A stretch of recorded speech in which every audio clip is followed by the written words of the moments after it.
Elementos de la obligación tributaria. En un video anterior ya habíamos explicado el concepto de la obligación tributaria y cómo se clasifica la obligación tributaria. Ahora, en este video explicaremos cuáles son los elementos que componen la estructura de esa obligación tributaria, la cual es común a cualquier tipo de impuesto. Veamos. La obligación tributaria está compuesta por los siguientes elementos: sujeto activo, sujeto pasivo, hecho generador, la base gravable y la tarifa. ¿Qué es el sujeto activo?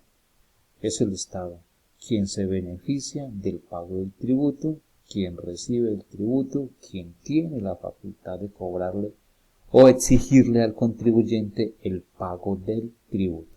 En relación al sujeto activo, hay que tener en cuenta cuáles son las entidades que actúan en representación de ese sujeto activo, ya que se divide en diferentes niveles.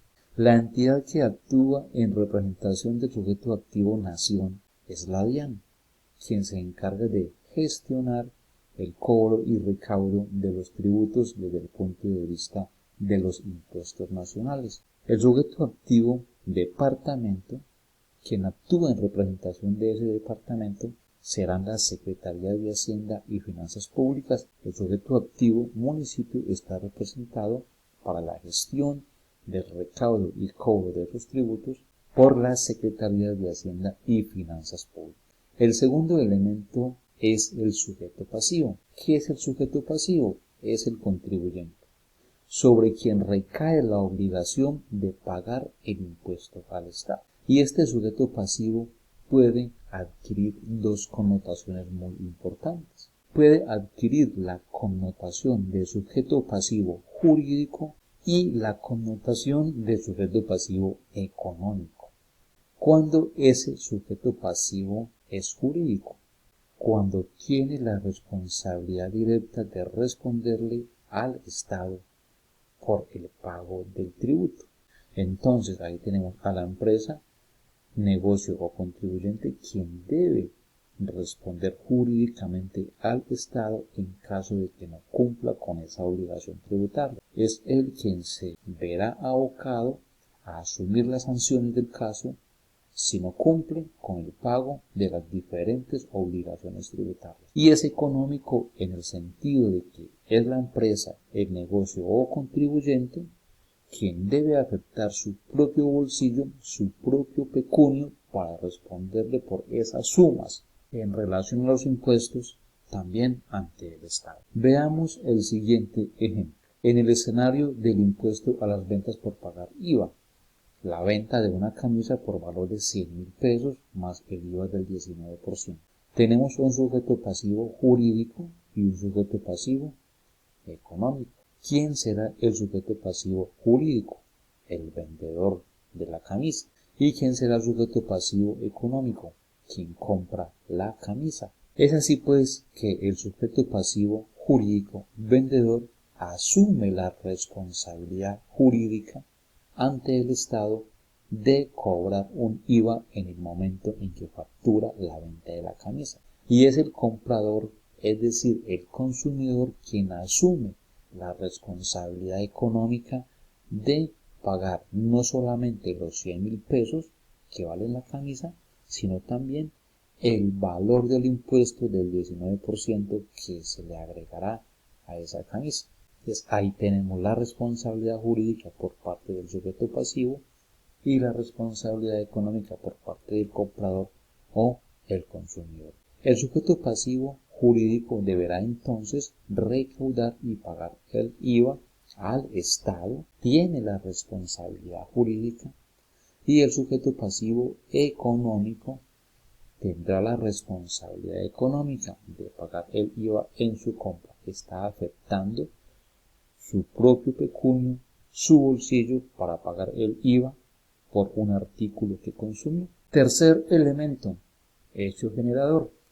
Se refiere al hecho que genera el impuesto, aquello que es necesario que suceda para que se genere el impuesto.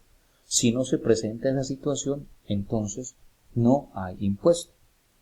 Veamos el siguiente ejemplo. Nuevamente el ejemplo de la venta de la camisa. Necesariamente deberá presentarse una necesidad de consumo por parte del comprador para que el vendedor pueda vender. Si no hay quien consuma, no hay hecho generador. Es el caso del impuesto al valor agregado IVA. Para otros impuestos, el hecho generador va a ser diferente. Por ejemplo, en el caso del impuesto de renta, el hecho generador son los ingresos. Si no hay ingresos, no hay utilidad. Si no hay utilidad, no hay impuesto a pagar.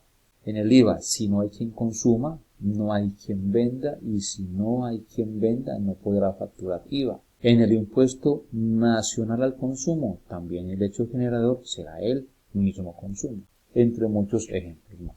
Cuarto elemento, base gravable.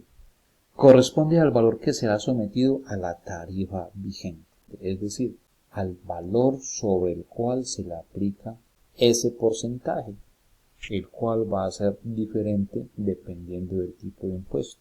Veamos el siguiente ejemplo, nuevamente el de la camisa. Venta de la camisa, 100.000 pesos, esa será precisamente la base gravable.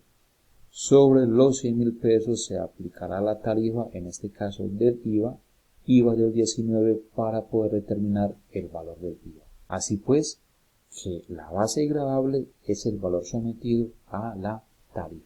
Quinto y último elemento, la tarifa, corresponde a los porcentajes vigentes fijados por decreto, los cuales se aplicarán a la base gravable. Como les decía, existen diferentes tarifas dependiendo del impuesto. En relación al IVA, por ejemplo, tenemos tarifas del 0%, del 5%, del 19%. En el caso del impuesto nacional al consumo, tenemos tarifas del 8%. En el caso del impuesto sobre la renta y complementarios, tenemos tarifas del 33%.